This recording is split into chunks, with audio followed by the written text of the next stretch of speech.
गुढी दरवर्षी आपण अभिमानाने उभारतो. पण कधी तुम्हाला असा प्रश्न पडलाय का, ही गुढी नेमकी कशाची निशाणी आहे? विजयाची की पराभवाची? आणि जर मी तुम्हाला सांगितलं की गुढीपाडव्याबद्दल आपण जे काही ऐकलंय ते खरंच नाहीये तर? नमस्कार, मी आहे आर्ची आणि तुम्ही पाहत आहात ट्रू टेल्स मराठी. गोष्ट आहे इसवी सन 78 सालची.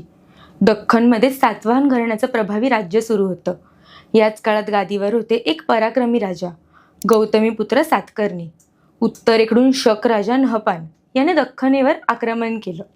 सातवाहन साम्राज्य डळमळीत करण्याचा प्रयत्न झाला, पण गौतमीपुत्र सातकर्णींनी प्रचंड शौर्य दाखवत नहपानाचा पराभव केला आणि सातवाहनांची पताका पुन्हा उंचावली. या विजयानंतर दोन ऐतिहासिक गोष्टी घडल्या. पहिली म्हणजे शालिवाहन शकाची सुरुवात झाली. आता तुम्ही म्हणाल, शालिवाहन शक म्हणजे काय? म्हणजेच आपण आता 2026 म्हणतो, पण हिंदू पंचांगानुसार 2026 + 78 म्हणजेच 1948 हे शक वर्ष सुरू आहे. आणि दुसरी गोष्ट म्हणजे विजय पताका उभारण्याची परंपरा. राजाने आपल्या प्रजेला विजयाच्या आनंदात घरोघरी विजयध्वज उभारण्याचा आदेश दिला आणि हाच विजय पताका म्हणजे आपली गुढी. गुढी म्हणजे केवळ काठीवर बांधलेलं कापड नाही, ती आहे विजयाचं प्रतीक, ती आहे नववर्षाची सुरुवात आणि ती आहे आशा, समृद्धी आणि मंगलतेचं चिन्ह. हिंदू धर्मात 3.5 मुहूर्त मानले जातात. गुढीपाडवा, अक्षय तृतीया, दसरा आणि दिवाळीचा पाडवा म्हणजेच अर्धा मुहूर्त. यामध्ये गुढीपाडवा हा अत्यंत शुभ दिवस मानला जातो. या दिवशी सुरू केलेलं कोणतंही शुभ कार्य यशस्वी होतं असा समज आहे. आता एक तर्कशुद्ध विचार. काही लोक असा दावा करतात की धर्मवीर संभाजी महाराजांचं शिर भाल्याच्या टोकावर लावून फिरवलं गेलं आणि त्यामुळे लोकांनी गुढी उभारायला सुरुवात केली. पण थोडं शांतपणे विचार करूया. औरंगजेबाने सेम अशीच वागणूक आपल्या भावाला म्हणजे दाराशिकोह यालाही दिली.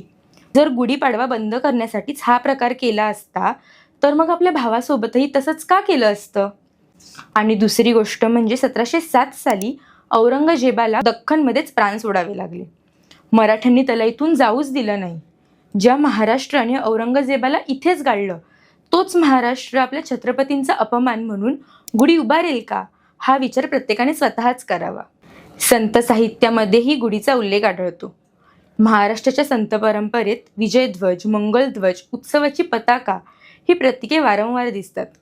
संत ज्ञानेश्वर, संत तुकाराम, संत नामदेव या संतांच्या रचनांमध्ये ध्वज, पताका, विजय चिन्ह हे आनंद आणि मंगलतेचं प्रतीक म्हणून वर्णिलं गेलं आहे. म्हणजेच गुढी ही अपमानाची नाही तर उत्सवाची आणि विजयाची प्रतिमा आहे. जर गुढी एखाद्या पराभवाची निशाणी असती तर संत काव्यात ती मंगलतेचं प्रतीक म्हणून आली असती का? हा प्रश्न इतिहासापेक्षा जास्त आपल्या परंपरेला समजून घेण्याचा आहे. यावरून स्पष्ट होतं, गुढीची परंपरा ही कुठल्याही एका घटनेनंतर निर्माण झालेली नाही, ती आपल्या संस्कृतीतून आधीपासूनच रुजलेली आहे. आज मुंबईत गुढीपाडवा मोठ्या उत्साहात साजरा केला जातो.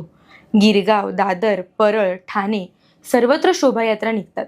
लेझीम, ढोलताशे, नऊवारी साड्या आणि भगवा फडकवत मराठी माणूस नववर्षाचं स्वागत करतो.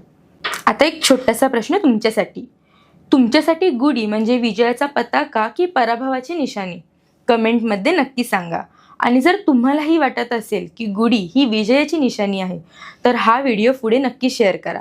आणि आजचा व्हिडिओ तुम्हाला कसा वाटला कमेंटमध्ये नक्की सांगा. आणि अशाच व्हिडिओसाठी फॉलो करा ट्रू टेल्स मराठी.